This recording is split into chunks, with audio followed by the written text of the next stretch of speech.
Assalamualaikum warahmatullahi wabarakatuh. Kami dari kelompok 9 Strategi Pembelajaran yang beranggotakan saya Atika Rifelifa dan rekan saya Rizky Ardianto, Salsabila Fitriani, dan saya Renata Wahyu Zahran. Di sini kami akan menampilkan video pembelajaran mengenai sistem koloid.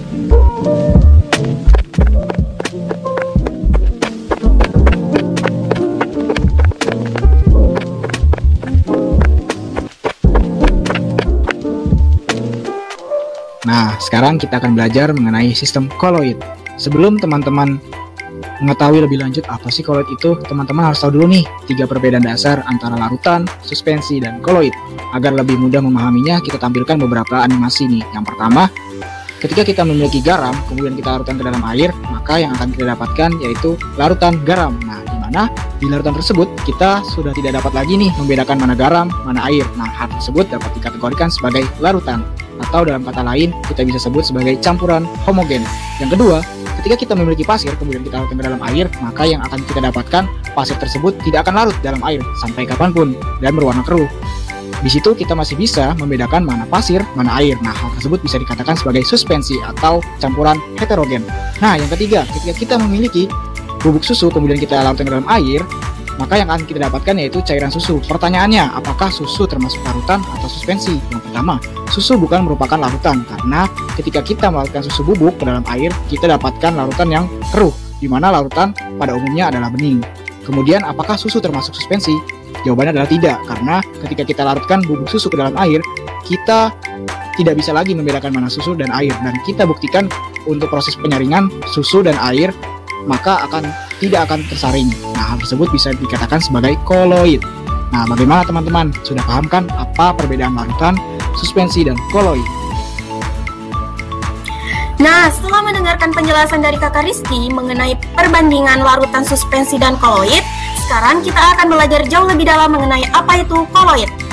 Jadi, istilah koloid pertama kali diutarakan oleh seorang ilmuwan Inggris, yaitu Thomas Graham. Sewaktu mempelajari sifat difusi beberapa larutan melalui membran kertas perkamen, Graham menemukan bahwa larutan natrium klorida mudah berdifusi, sedangkan kanji, gelatin, dan putih telur sangat lambat atau sama sekali tidak berdifusi. Jadi, zat-zat yang sukar berdifusi disebut dengan koloid. Koloid merupakan suatu bentuk campuran yang keadaannya berada di antara larutan dan suspensi. Nah, koloid terbagi menjadi 2 fase, yaitu fase terdispersi atau terlarut, merupakan zat yang didispersikan dan bersifat dikontinu atau terputus-putus. Sedangkan fase yang kedua yaitu medium dispersi atau pelarut, merupakan zat yang menjadi medium untuk dispersi dan bersifat kontinu atau berkelanjutan.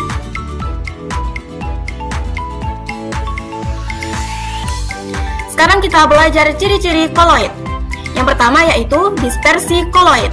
Dan yang kedua, sifat campuran homogen secara makroskopis namun heterogen secara mikroskopis. Dan yang ketiga, dimensi partikel antara 1 hingga 100 nm. Dan nomor 4, sistem 2 fase dan relatif stabil. Dan ciri yang terakhir ialah tidak dapat disaring kecuali menggunakan penyaring ultra. Nah, setelah teman-teman mempelajari apa itu ciri-ciri koloid, di sini koloid juga memiliki beberapa jenis loh teman-teman. Yang pertama ada aerosol. Jenis koloid ini terdiri dari medium pendispersinya yaitu gas. Nah, kemudian jenis selanjutnya yaitu sol. Koloid jenis sol ini terdiri atas partikel padat yang terdispersi dalam partikel cair. Kemudian jenis koloid lainnya yaitu adalah gel, di mana jenis koloid ini terdiri atas partikel cair yang terdispersi dalam partikel padat yaitu koloid setengah kaku, atau bisa dengan kata lainnya ya. Kemudian jenis koloid selanjutnya adalah emulsi, di mana emulsi ini merupakan koloid yang terdiri atas partikel cair yang terdispersi dalam partikel cair. Perlu diingat-ingat ya teman-teman. Kemudian jenis koloid selanjutnya yaitu adalah buih. Nah, jenis koloid ini terdiri atas partikel gas yang terdiri dalam partikel cair. Nah, agar lebih mudah memahaminya, kita tampilkan nih jenis-jenis koloid beserta dengan kehidupan sehari-harinya. Yang pertama yaitu ada aerosol, di mana contoh dari aerosol adalah parfum. Teman-teman pasti pernah dong menggunakan parfum. Nah, itu termasuk ke dalam koloid aerosol. Kemudian jenis koloid sol. Nah, jenis koloid sol ini dalam kehidupan sehari-hari kita bisa melihat yaitu seperti cat, kemudian ada saus, ya kan. Nah, kemudian selanjutnya jenis koloid gel, yaitu mudah banget ya teman-teman dalam kehidupan sehari-hari, yaitu agar-agar, kemudian ada pomade, Kemudian selanjutnya ada emulsi. Jenis koloid emulsi ini bisa kita ambil contohnya yaitu adalah susu. Kemudian untuk jenis koloid buih itu bisa kita temukan ketika kita mencuci baju atau pakaian, kita temukan yaitu busa. Itu termasuk ke dalam koloid buih. Selanjutnya kita akan mempelajari mengenai sifat-sifat koloid. Koloid juga memiliki beberapa sifat ya teman-teman. Yang pertama ada efek tindal, yaitu efek yang terjadi karena adanya penghamburan atau penggambaran cahaya oleh partikel koloid. Contohnya ketika teman-teman berkendara kemudian dalam suasana berkabut, nah teman-teman pasti menyalakan lampu kendaraan bermotor teman-teman. Nah itu lampu sorot lampu yang menembus embun tersebut termasuk ke dalam jenis efek tindal.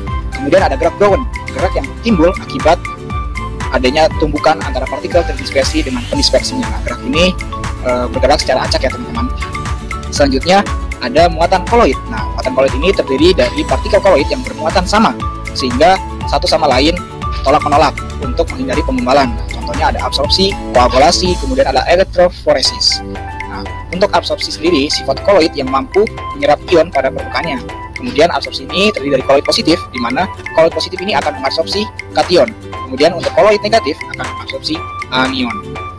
Selanjutnya ada elektroforesis, di mana koloid dapat bergerak dalam medan listrik. Nah, salah satu sifat dari koloid itu bisa bergerak dalam medan listrik teman-teman. Karena koloid positif sendiri akan bergerak ke katoda atau elektronegatif.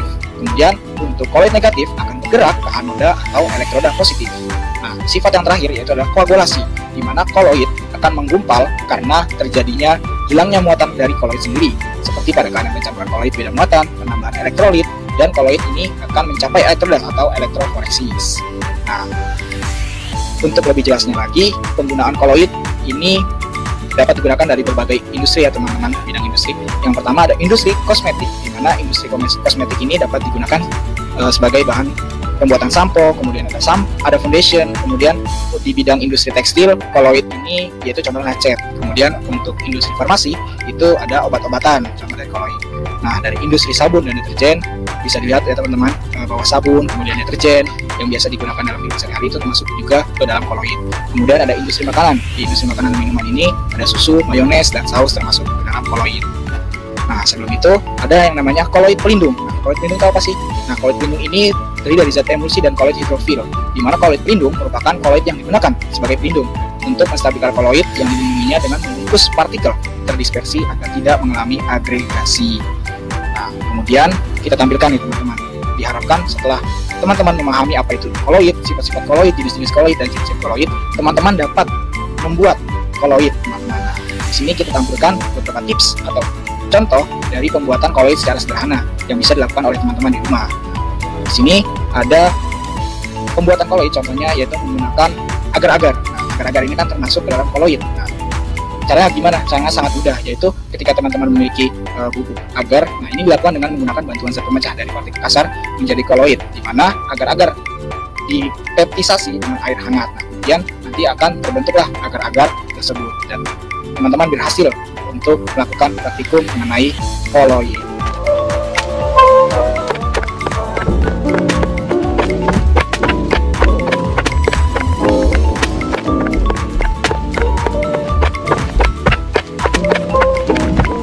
Sekian penampilan video pembelajaran mengenai sistem koloid dari kelompok 9. Semoga bermanfaat. Kurang lebihnya mohon maaf. Wassalamualaikum warahmatullahi wabarakatuh.